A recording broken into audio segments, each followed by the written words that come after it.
নবীজির জীবনী সৌজন্যে কমিউনিটি ব্যাংক।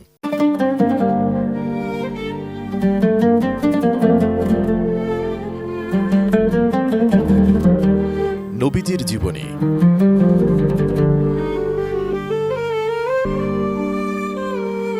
রাসূলুল্লাহ সাল্লাল্লাহু আলাইহি ওয়াসাল্লামের বয়স যখন ৩৫ বছর, তখন কুরাইশরা কাবা মেরামতের উদ্যোগ গ্রহণ করে।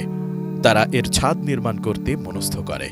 তার আগে কাবা ছিল কতগুলো পাথরের সমাহার, যেগুলো একের পর অপরটি স্তরে স্তরে সাজানো ছিল। কাবাঘরের ভিত যখন রোকন পর্যন্ত উঠল, তখন হাজরে আসওয়াদ বা কালো পাথর স্থাপন নিয়ে ঘোর বিবাদ দেখা গেল।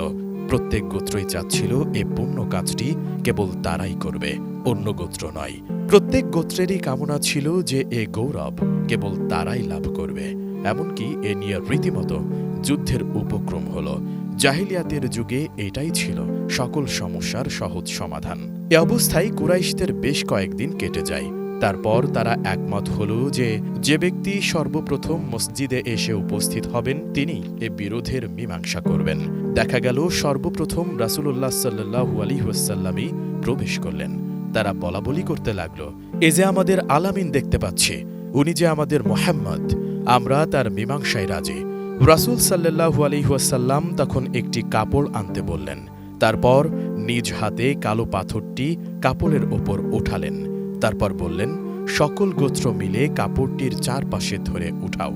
তারা যখন সকলে মিলে তা উঠালো এবং তার জন্য নির্ধারিত স্থান পর্যন্ত নিয়ে গেল, তখন পুনরায় তিনি স্বহস্তে তা উঠালেন এবং নির্ধারিত স্থানে যথারীতি তা স্থাপন করলেন।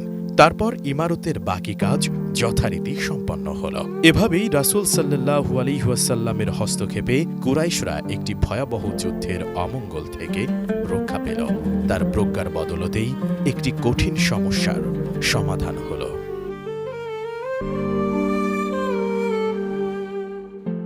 সৌজন্যে কমিউনিটি ব্যাংক।